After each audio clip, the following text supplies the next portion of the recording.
What's going on? It's Astronaut H, and this is the What More Do You Want Network. Now, in this video, I will be discussing the Detroit Pistons now that their season is over after losing in the NBA first round of the playoffs to the New York Knicks. Now, make no mistake, the Detroit Pistons had a phenomenal season. You know, this is a team that lost 20 plus games a year ago, and they were just overall a bad team, right?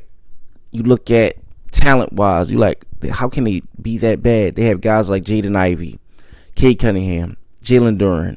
You just look at every notch to the team as far as roster was concerned. You like, how can they be that bad? Now this season, you look at the coach, and I feel like that's where things change, right? This coach was one that the team adopted his attitude.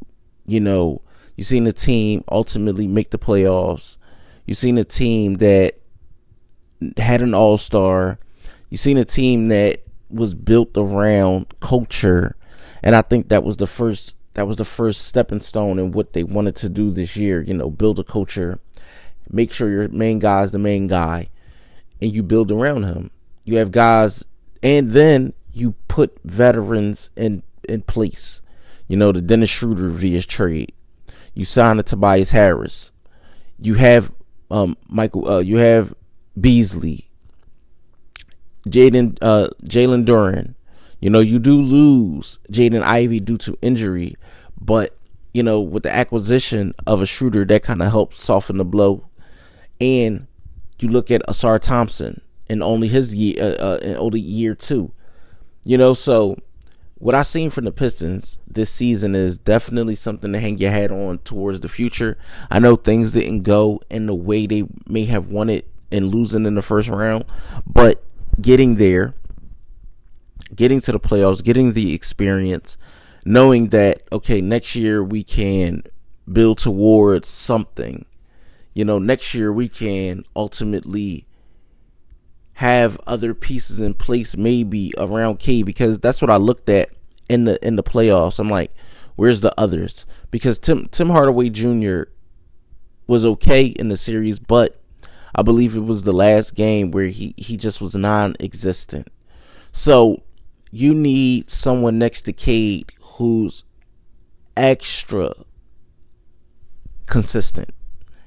Even in nights where Cade doesn't have it, and that's rare, but somebody to take the brunt of the responsibility offensively and say, well, let me go get a bucket. And that can be Jaden Ivey. We've seen that in times. Where Jaden Ivey is able to, score at a high clip.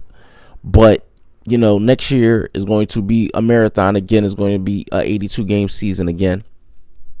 And it's going to be interesting to see exactly where and how the Pistons get better, right? Because that's going to be the ultimate test to see where they end up next year. Can they be a top 3, top 4 seed next year? I'm interested because, again, I like young emerging teams. I like teams that a year ago they were on the outside looking in, then they improve. You see the improvement from the players alike, coaching alike. The fan base is ramped up.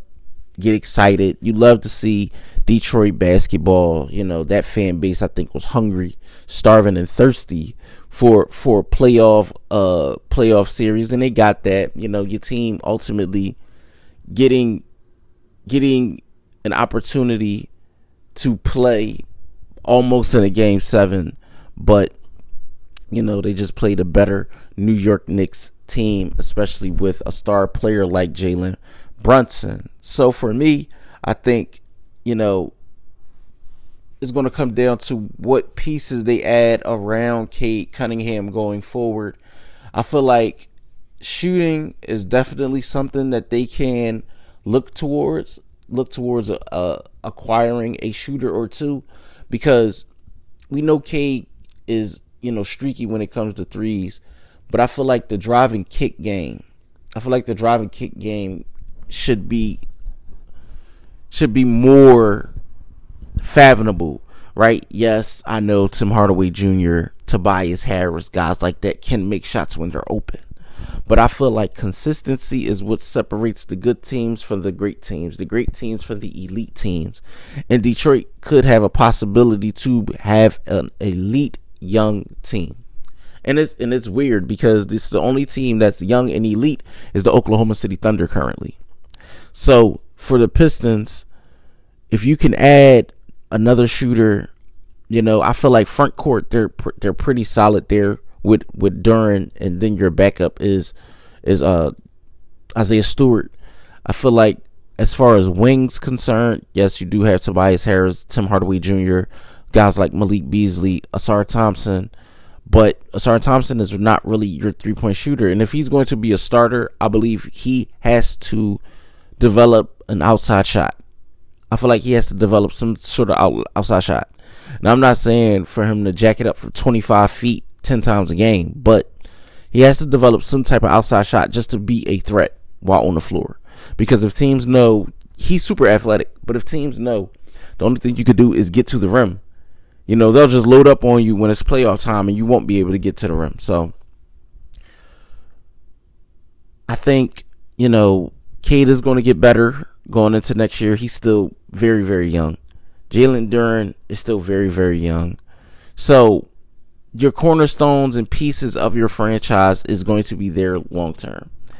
So it's just about adding other pieces to make your team ultimately better. And I'm going to be interested to see what the Pistons do this offseason. Maybe they'll get Giannis. I don't know. But that's a long shot. So let me know what you think in the comments down below. Pistons fans, NBA fans, basketball fans, or if this is just your first time tuning into the channel, let me know what you think in the comments down below. Don't forget to like, comment, subscribe. Hit that notification bell to know anytime a video is being uploaded to this channel. It's Astronaut H. This is the What More Do You Want Network, and I'll catch you guys on the next video.